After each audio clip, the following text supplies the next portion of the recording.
নমস্কার, আমি ডক্টর সত্যশ্রী ঘোষ। আজকে আমি আপনাদের সাথে একটা বিষয় নিয়ে আলোচনা করছি।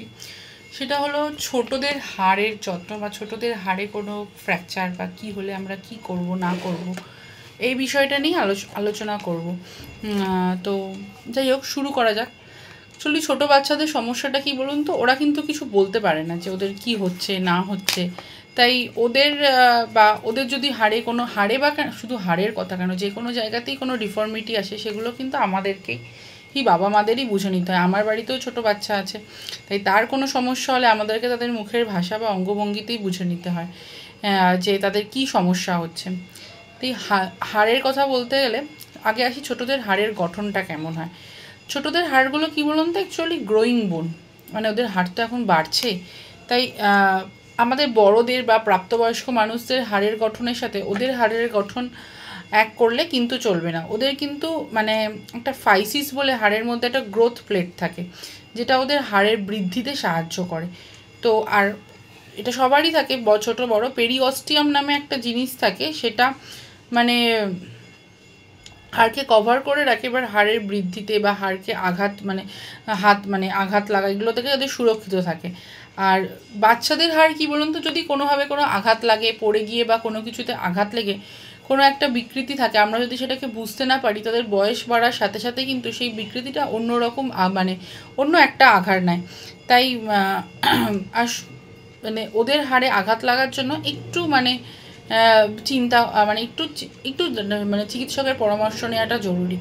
আর যদি ধরুন ওদের হাড়কে ভালো রাখতে চান, তাহলে কিন্তু কিছু খাবার ওদের আমি অবশ্যই বলবো, সেগুলো কিন্তু রাখা। ধরো আরেকটা জিনিস খুব ছোটদের হাড় ভালো রাখতে বা ছোটদের জন্য খুব দরকার, যেটা এখনকার বাচ্চারা কেউ পায় না, একদমই পায় না, সেটা হলো গ্রামের দিকের বাচ্চারা তারা পর্যাপ্ত পরিমাণে পায়, আর আমাদের মতো যারা শহরে যাদের ছেলেমেয়েরা বড় হচ্ছে তারা কিন্তু কিচ্ছু পায় না। সেটা হচ্ছে সূর্যের আলো।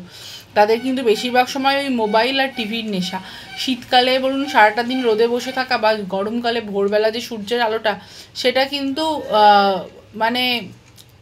একদমই শহরের বাচ্চারা পায় না। ওই যে গ্রামের বাচ্চাদের শীতকালে বা গরমকালে স্নান করার আগে তেল মেখে রোদে ছেড়ে দিও, তারা যে ভিটামিন ডিটা তারা যতটা সংগ্রহ করে তাদের হাড়টা যতটা শক্ত হয়, সেটা কিন্তু এখনকার বাচ্চারা কেউই পায় না। ভিটামিন ডি আমি তো আগেও একটা ভিডিওতে আলোচনা করেছি, ভিটামিন ডি এর জন্য ভিটামিন ডি হাড়ের গঠনে কতটা সাহায্য করে সেটা আমরা কম বেশি প্রত্যেকেই জানি। আর ভিটামিন ডি এর জন্য সূর্যের আলো যে কতটা দরকার সেটা কিন্তু খুবই ভালো। ভিটামিন ডি কী বলুন তো, আমাদের শরীরে থাকা কোলেস্টেরল থেকে সূর্যের আলো আমাদের শরীরে থাকা কোলেস্টেরল থেকে ভিটামিন ডি তৈরিতে সাহায্য করে। আর ভিটামিন ডি আমাদের শরীরে ক্যালসিয়াম মেটাবলিজমে সাহায্য করে। তাই হাড়ের গঠনের জন্য কিন্তু ভিটামিন ডি, সূর্যের আলো, এই দুটো কিন্তু খুবই জরুরি। তাছাড়াও বাচ্চাদের সাঁতার কাটা, সাইকেল চলাও, এগুলোতে যতটা এক্সারসাইজ হয় হাড়ের গঠনে। আর যেটা আমাদের বলছিলাম খাবারের কথা, খাদ্য তালিকা যদি বলি, বাচ্চাদের কিন্তু একটু সামুদ্রিক মাছ, এটা কিন্তু খুব ভিটামিন ডি রোজকার পাতে রাখতেই হবে, খুব ভালো। আর শিশুদের যদি হাড় ভালো রাখতে চায় তাদের কিন্তু ক্যালসিয়াম খুব জরুরি। ক্যালসিয়াম আর তার সাথে কিন্তু ক্যালসিয়াম আর ম্যাগনেশিয়াম। তো ক্যালসিয়াম ম্যাগনেশিয়াম তো একটা দুধের প্রোডাক্ট তো আছে, যেটা বললাম সামুদ্রিক মাছ বা জ্যান্ত মাছ থেকে পাবে। তাছাড়া কিন্তু বাচ্চাদের আপনারা যেটা করতে পারেন, পেস্তা, আমন্ড বা এগুলোতে রয়েছে প্রচুর পরিমাণে ভিটামিন B6। আর দুধ, ছানা, পালং শাক, তাছাড়া অল্প অল্প খেজুর, এটাও খাওয়াতে পারেন। আর প্রত্যেক দিন সামুদ্রিক মাছ না, সপ্তাহে 2-1 দিন অল্প অল্প সামুদ্রিক মাছ খাবেন। আর যেটা হলো কি ডিমের সিদ্ধ অংশটা, সাদা অংশটা, বা লেবু জাতীয় ফল, ভিটামিন সি সমৃদ্ধ খাবার, এই বিষয়গুলো কিন্তু খুব খুব ভালো করে রাখতে পারে। এমনি বয়স্ক মানুষদের আমরা বলি অস্টিওপোরোসিস বা অস্টিওআর্থারাইটিসের সমস্যা, এই ধরনের খাবার খুব ভালো করে খাওয়াতে। আর যেটা দরকার, হাড়ের সমস্যা যদি করতে হয়, ভিটামিন কে খুব পরিমাণে দরকার। অঙ্কুরিত ছোলা বা মরশুমি শাকসবজি, এগুলো কিন্তু বাচ্চাদের খুব বেশি পরিমাণে খাওয়ানো দরকার।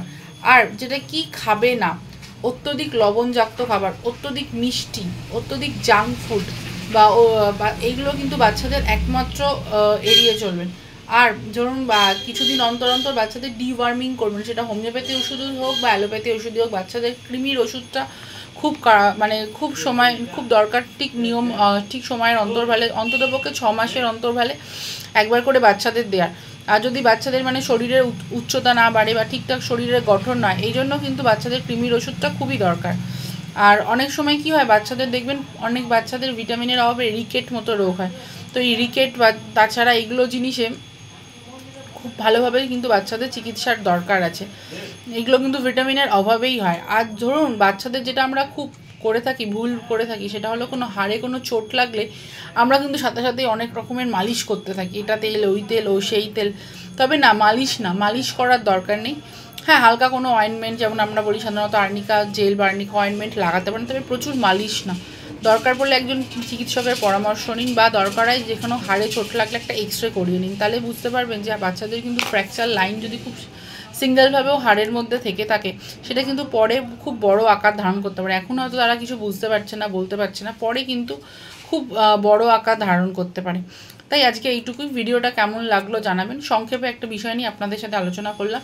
আবারও বলবো, কোন বিষয় নিয়ে আলোচনা করতে চান অনেকেই আমাকে মেসেজ করে, কমেন্ট করে জানাতে থাকেন। হ্যাঁ, এইভাবে জানাতে থাকুন, তাহলে আমারও সুবিধা হবে আপনাদের সাথে বিষয়গুলো তুলে ধরতে। সবাই ভালো থাকবেন, সুস্থ থাকবেন। নমস্কার।